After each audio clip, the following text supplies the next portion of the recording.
शेतकरी मित्रांनो नमस्कार। सर्वप्रथम आपल्या डॉक्टर ॲग्रीवाला यूट्यूब चॅनलमध्ये सगळ्यांचं स्वागत। आणि आजचा व्हिडिओ देण्याचा उद्देश, याच्या पाठीमागे तुम्हाला 2 ते 3 व्हिडिओ मी दिलेले होते आणि एप्रिल छाटणी करत असताना आपण कोणत्या पद्धतीने काळजी घेतली पाहिजे, त्याचे जे आपण अन्नद्रव्य व्यवस्थापन म्हणतो किंवा पाणी व्यवस्थापन। आता पाणी व्यवस्थापनाबद्दलचं तुम्हाला छाटणीच्या पूर्वी आपण जे नियोजन केलं पाहिजे, त्याच्यामध्ये तुमचं ड्रिपचं नियोजन असेल, जे आपण रूट डेव्हलपमेंटचं नियोजन असेल, याच्याबद्दलची तुम्हाला मागच्या व्हिडिओमध्ये माहिती दिलेली होती। परंतु आजच्या व्हिडिओमध्ये कामकाज करत असताना आपल्याला प्रत्येक काडीचं नियोजन, आपल्याला गर्भधारणा व्यवस्थित तुमच्या 5व्या डोळ्यापासून ते साधारणतः 8व्या डोळ्यापर्यंत आपल्याला गर्भधारणा कशी सक्षम करता येईल याच्याबद्दल आपण या ठिकाणी चर्चा करणार आहोत। त्याच्यापूर्वी आपण कोणती काळजी घेणं गरजेची याच्याबद्दलची आपण चर्चा करत आहोत।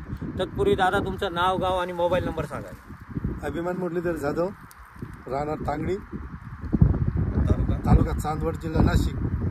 Mobile number 9970 26 89 55। आपण प्लॉट बुकिंग केला? हो। काय ओळख कशी झाली आपली? आपली व्हिडिओच्या माध्यमातूनच आपली ओळख झाली। बरं, तुम्ही कॉल केला होता? हो, कॉल केला तुम्हाला। आपण प्लॉट बुकिंग केले, मला असतानाच प्लॉट बुकिंग? हो, बरोबर, मला असतानाच केलं। आता परिसरात बरेचसे प्लॉट बुकिंग पण होत आहे। हो, बरेच शेतकरी इच्छुक पण आहे ना, बरोबर आहे। शेतकरी मित्रांनो लक्षात घ्या, आता प्रत्येक शेतकऱ्याला ही अपेक्षा असते की आपल्याला प्लॉटमध्ये कुठेतरी आपल्याला चेंजेस व्हायला पाहिजे, खर्च कमी होऊन आपलं उत्पन्न त्या ठिकाणी वाढलं पाहिजे। आता आपण कशा पद्धतीने खर्च कमी करू शकतो ही गोष्ट लक्षात घ्या। मी आल्यानंतर तुम्हाला पहिली सॉइल टेस्टिंग करायला लावली, बरोबर आहे? माती किती इथे खाली? माती 3-1 फूट असेल माती, बरोबर। हो।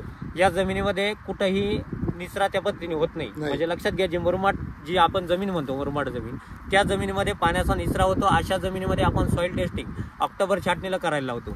आता ह्या दोन्ही गोष्टींचा डिफरंट लक्षात घ्या। व्हिडिओ बघून बरेच शेतकरी जर कामकाज करत असतील तर अशा शेतकऱ्यांसाठी सुद्धा ही गोष्ट फार महत्त्वाची की आपण सॉइल टेस्टिंग करत असताना ज्या जमिनीमध्ये फिक्सेशन होतं किंवा ज्या जमिनीमध्ये मातीचं प्रमाण जास्त आहे, ज्या जमिनीमध्ये पाण्याचा निचरा होत नाही, अशा जमिनीमध्ये सॉइल टेस्टिंग आत्ताच करून घेणं गरजेचे की आपल्याला गर्भधारणेसाठी लागणारे सूक्ष्म अन्नद्रव्य असतील, दुय्यम अन्नद्रव्य असतील किंवा मुख्य अन्नद्रव्य असतील, याची पूर्तता करणं आपल्याला त्या ठिकाणी गरजेचे असते। मग त्याच्यामध्ये तुमची काडी एकसारखी आळणं असेल, तुमची गर्भधारणा कमकुवत निघत असेल, या बऱ्याच अडचणी त्या ठिकाणी येतात। त्याच्यासाठी सॉइल टेस्टिंग करून आपल्याला अन्नद्रव्य व्यवस्थापन करणं गरजेचं आहे। आता आपण सॉइल टेस्टिंग करून घेतली, त्याच्यानुसार आपण डोसेस दिले, हो बरोबर आहे? काय काय डोस दिले सांगता येतील? हो, आपण एसओपी दिलंय,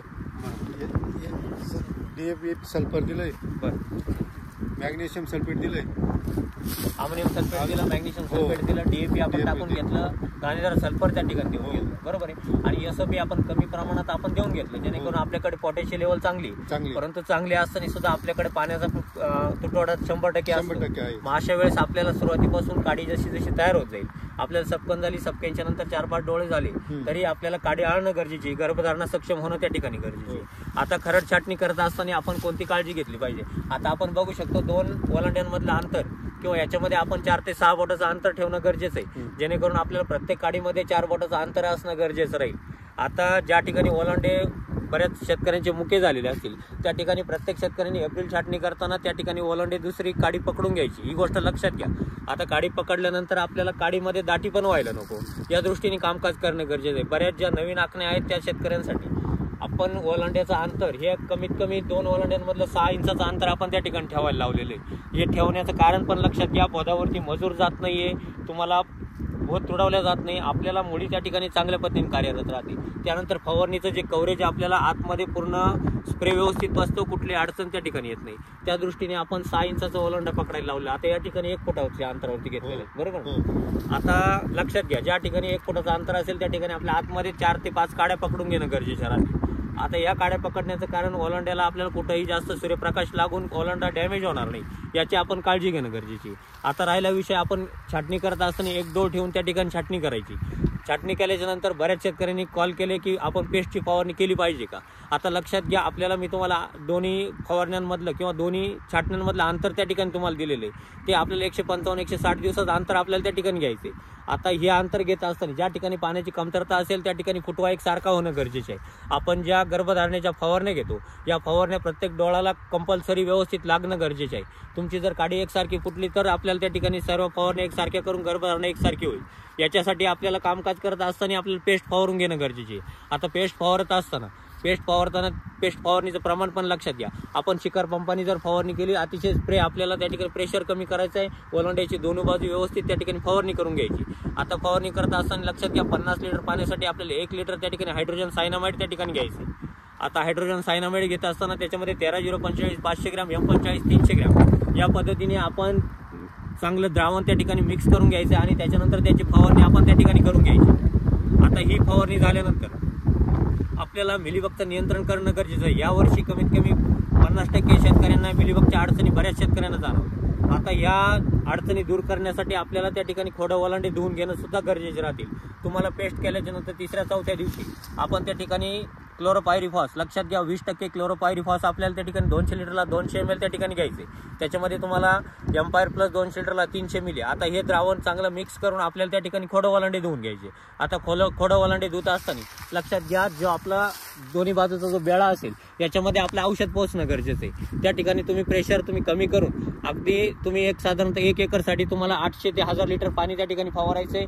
बुंद्याच्या दोन्ही बाजूने आपल्याला या ठिकाणी चान्सेस असतात. यावेळेस आपण फवारणी दोन्ही बाजूनी करून घ्यायची. जरी फवारणी व्यवस्थित करून घेतली तर मिलीबगला आपल्याला चांगल्या प्रकारे कंट्रोल त्या ठिकाणी मिळवता येईल. याच्यानंतर कोणत्या ड्रिंचिंग घ्यायच्या याच्याबद्दलचा व्हिडिओ तुमच्यासाठी मी सेपरेट देण्याचा नक्की आपला प्रयत्न असेल. परंतु याच्यानंतर आपण ज्यावेळेस तुमचा फुटवा व्हायला सुरुवात होईल त्यावेळेच्या 2 ते 3 फवारण्या लक्षात घ्या. आता पहिली फवारणी लक्षात घ्यायची, त्या ठिकाणी जर आपल्याकडे आजूबाजूला दुसरे पिकं असतील अशा वेळेस आपल्याला उडद्यांचा प्रादुर्भाव असेल, तुडतुड्यांचा प्रादुर्भाव जास्त प्रमाणात असेल. आता त्याच्यासाठी तुम्हाला कॉन्फिडर सुपर, लक्षात घ्या कॉन्फिडर सुपर तुम्हाला 200 लिटरला 70 ते 80 ml त्या ठिकाणी घ्यायचे. त्याच्यामध्ये तुम्ही एम्पायर प्लस 400 मिली ही एक फवारणी जर व्यवस्थित करून घेतली तर अतिशय सुंदर रिझल्ट येतील. प्लॉट फुटत असेल अशा वेळेस तुमचं वातावरण बघून आपल्याला त्या ठिकाणी बुरशीनाशकचा सुद्धा वापर करून घेणं गरजेचं आहे.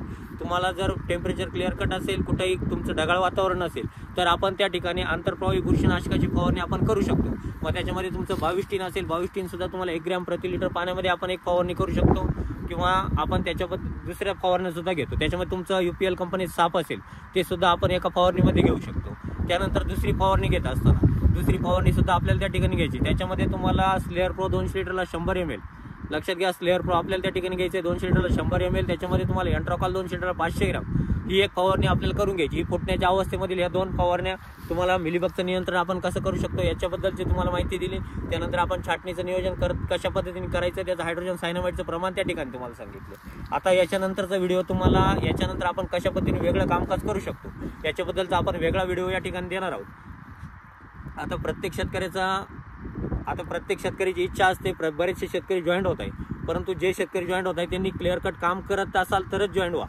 आता तुम्हाला मी सांगितलं, तुम्ही डोसेस तुम्हाला बसून दिले, तुम्ही डोसेस व्यवस्थित टाकले, आज मल्चिंग करून घेतले, कामकाज चांगलं केलं, बरोबर आहे. आता तुम्ही जे रिपोर्ट काढले बरोबर आहे, आता तुम्ही बघू शकता आयडियल कडे त्यांनी रिपोर्ट काढले. कोणत्याही सर्टिफाईड लॅबमध्ये तुम्ही रिपोर्ट त्या ठिकाणी काढू शकता. त्याच्यामध्ये तुम्हाला प्रत्येकाचं प्रमाण त्या ठिकाणी दिलेलं असतं, याच्यानुसार आपल्याला डोसेस बसवायचे असतात. आता कोणाची अडचणी असेल नक्कीच ऑफिसला कॉल करून घ्या. रिपोर्ट काढल्यानंतर आपण त्या ठिकाणी डोसेस वगैरे व्यवस्थित पद्धतीने त्या ठिकाणी बसून दिलेले असतात. याच्यामध्ये तुमचा जमिनीचा pH असेल, त्याच्यानंतर ऑर्गॅनिक कार्बन असेल, कॅल्शियम कार्बोनेट असेल, तुमचं क्लोराईड असेल. जमिनीमध्ये बऱ्याच ठिकाणी अडचणी येतात, शेंडे पिवळे निघतात, माल पिवळा पडतो, बऱ्याच अडचणी येतात, माल काळी चांगली आळत नाही. याचे कारण आपलं कॅल्शियम क्लोराईड असेल, कार्बोनेट असेल किंवा सोडियम असेल याचं प्रमाण कमी जास्त प्रमाणात होणं, याच्यामुळे अडचण येते. pH कमी जास्त होणं याच्या अडचणी येतात. मग त्याच्यानुसार आपल्याला डोसेस बसवून ज्या अन्नद्रव्यांची पूर्तता द्यायची, तुमचं फॉस्फरस असेल, पोटॅश असेल, मॅग्नेशियम असेल आणि गरजेनुसार आपण बोरॉनच्या ज्या फवारण्या घेतो त्या सुद्धा गरजेनुसार घेणं गरजेचे असतात. याची पूर्तता करणं त्या ठिकाणी गरजेचे असते. याच पद्धतीने तुम्हाला कामकाज करायचे. आता ज्या शेतकऱ्यांना व्यवस्थित कामकाज करायचं असेल त्यांनीच प्लॉट बुकिंग करा. मी याच्यापूर्वी पण सांगितलेलं आहे, परत एकदा सांगतो, प्लॉटच्या बुकिंगा आता संपत आलेल्या आहे. 3 ते 4 दिवस आपण अजून वाढवलेले आहे. त्या ठिकाणी कोणाच्या बुकिंगा करायचे असतील तर बुकिंगा करून घ्या. प्रत्येक प्लॉटमध्ये जाऊन आपण पाणी नियोजन असेल, तुमचं सर्व नियोजन आपण त्या ठिकाणी प्रत्यक्षात येऊन त्या ठिकाणी देतो. माझी तुमच्याकडे 3री विजिट आहे, बरोबर. मागच्या वेळेस माल होता, माल असल्याच्यानंतर मी आलो, त्याच्यानंतर परत एकदा तुम्हाला सर्व कामकाज व्यवस्थित समजावून सांगितलं, बरोबर आहे. आणि आता तुम्हाला टेस्टिंग केल्याच्यानंतर आपण परत एकदा आता आपल्याला पेस्ट फवारून घ्यायची, थोडं वलांडे चांगले धुवून घ्यायचे, नियोजन आपल्याला चांगलं करायचं, बरोबर. तर शेतकरी मित्रांनो काय करा, याच पद्धतीचे नवनवीन व्हिडिओ तुमच्यापर्यंत पोहोचतील. तुम्हाला बुकिंग क्रमांक सांगतो 98 34 25 22 14 91 68 000 503 आणि 504. आता या क्रमांकावरती संपर्क करा. कोणाची अडचणी असतील, कोणाचे प्रॉब्लेम असतील, कोणाला प्लॉट बुकिंग करायचे असेल तर नक्की बुकिंग करून घ्या. आता व्हिडिओ तुम्ही सुरुवातीपासून शेवटपर्यंत पाहिला, तुम्हाला प्रत्येक गोष्टीचं नियोजन त्या ठिकाणी मिळालं. आणि अशाच पद्धतीचे नवनवीन व्हिडिओ पाहण्यासाठी आपल्या चॅनलला नवीन आला असाल तर सबस्क्राईब करून घ्या, लाईक करा, शेअर करायला विसरू नका. जास्तीत जास्त शेतकऱ्यांपर्यंत व्हिडिओ पोहोचवा, जेणेकरून प्रत्येक शेतकऱ्याला याची माहिती मिळाली, त्या ठिकाणी मदत होईल. धन्यवाद.